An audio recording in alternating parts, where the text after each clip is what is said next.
కుట్రగానే నేను చాలా స్పష్టంగా చెప్పదలుచుకున్నాను. దీని ద్వారా మరొక్కసారి సరే గతంలో ఎట్లాగూ ఆ పార్టీకి సంబంధించినటువంటి కల్వకుంట్ల కవిత గారు చాలా స్పష్టంగా చెప్పారు. బీఆర్ఎస్ పార్టీ బీజేపీతో కలిసిపోయింది, మెర్జ్ చేయడం కోసం కూడా ప్రయత్నాలు చేశారు, అందుకే వాటన్నిటిని కూడా నేను బయట పెడుతున్నాను కూడా వారు చెప్పారు. మరొక్కసారి మీరు ఆ వాస్తవ పరిస్థితులు నిజమే అని చెప్పి ప్రక్రియ ఈరోజు టీఆర్ఎస్కి మేలు జరగటం కోసం చేస్తున్నటువంటి పనితో ఇవాళ టీఆర్ఎస్ బీజేపీ కలిసిపోయి ఈ రాష్ట్రంలో రాజకీయ పోకడికి ప్రయాణం సాగిస్తున్నారనేది దీని ద్వారా స్పష్టంగా అర్థం అవుతా ఉంది. మీరు ఎన్ని కుట్రలు చేసినా కుతంత్రాలు చేసినా కాంగ్రెస్ పార్టీ మూల సిద్ధాంతమైనటువంటి విధానపరమైన ఆలోచనలతో సమాజంలో ఉన్నటువంటి అన్ని వర్గాల వారిని కూడా మంత్రివర్గంలో సమాజమైనటువంటి సమాన అవకాశాలు కల్పిస్తూ పాలనలో భాగస్వాములు చేయటం అనేది కాంగ్రెస్ పార్టీ మూల సిద్ధాంతం. దాన్ని చేసుకుంటూ ముందుకు పోతుందని చెప్పి చాలా స్పష్టంగా చెప్పడం కోసం ఈరోజు గాంధీ భవన్ నుంచి నేను సమావేశాన్ని ఏర్పాటు చేశాను. అజారుద్దీన్ గారిపై చేస్తున్న ఈ కుట్రను తీవ్రంగా ఖండిస్తా ఉన్నాను కూడా.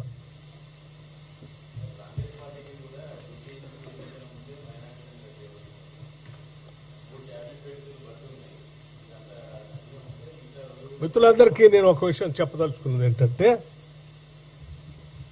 కేబినెట్ లో తీసుకోవటానికి శాసనమండలి సభ్యుడిగా ఈ మధ్యనే అజరుద్దీన్ గారు నియమించబడ్డారు.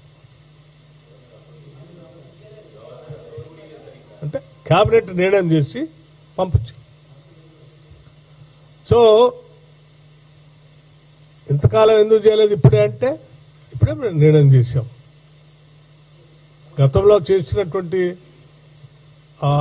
అభ్యర్థులకు సంబంధించిన సమాచారం ఏం జరిగిందో మీకు తెలుసు. అందుకే కొత్తగా మళ్ళీ ఇంకో నిర్ణయం తీసుకొని ముందుకు పోతా ఉన్నాం. ఇది సమయం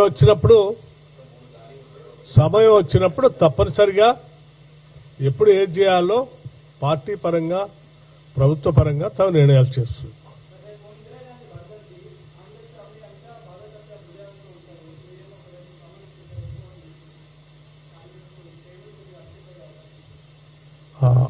ఇందిరాగాంధీ గారు దేశ సమగ్రత, సమైక్యత, మత సామరస్యం, అన్ని వర్గాలకి సమానమైన అవకాశాలు కల్పించాలనేటువంటి ఒక గ్రేట్ సోషల్ రిఫార్మర్ వారు. సో డెఫినెట్ గా ఇటువంటి నిర్ణయాల పట్ల హర్షిస్తే తప్ప బాధపడదు.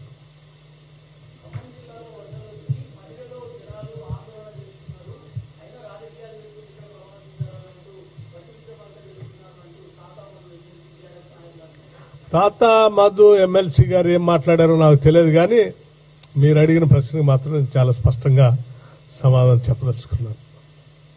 ఈ రాష్ట్ర ఉప ముఖ్యమంత్రిగా అట్లాగే ముఖ్యమంత్రిగా రేవంత్ రెడ్డి గారు, నేను, మిగతా మంత్రివర్గ సహచరులు రాష్ట్ర వ్యాప్తంగా జరుగుతున్నటువంటి సైక్లోన్ సంబంధించి స్పష్టంగా కూర్చొని రివ్యూ చేసి అధికారులందరికీ ఆదేశాలు ఇవ్వాల్సినటువంటి అవసరం ఉంది.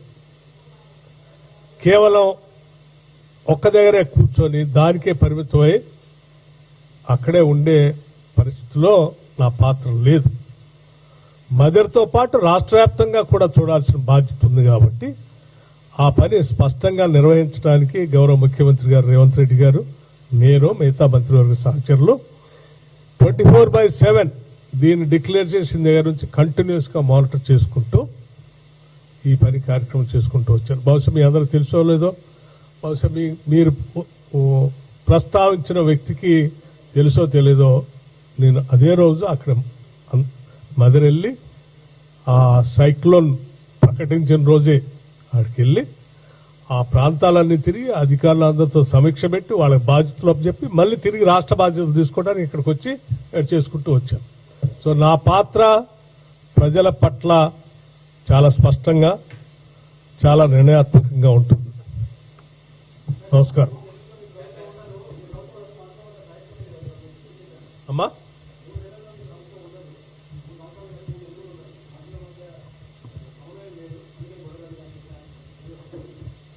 సరే, అవగాహన లేనటువంటి కొద్దిమంది ఏదో మాట్లాడుతూ ఉంటారు.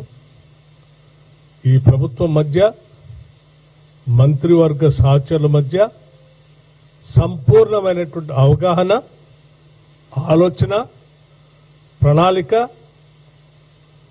తీసుకోవాల్సిన నిర్ణయాల పట్ల నిబద్ధత, సంకల్పం, స్పష్టత అన్నీ ఉన్నాయి.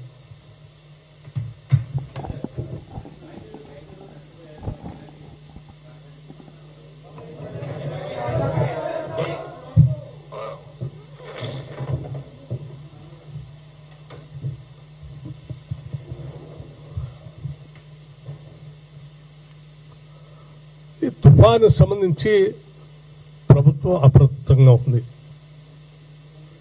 గత 48 గంటల నుంచి ఈ సమాచారం అందుకున్న దగ్గర నుంచే రాష్ట్ర ముఖ్యమంత్రి కానీ, నేను కానీ, మిగతా మంత్రివర్గ సహచరులు కానీ ఆయా జిల్లాలు సమీక్ష చేస్తూ రాష్ట్ర స్థాయిలో చీఫ్ సెక్రటరీని, స్పెషల్ చీఫ్ సెక్రటరీ, ఈ డిజాస్టర్ మేనేజ్మెంట్ సంబంధించినటువంటి స్పెషల్ చీఫ్ సెక్రటరీని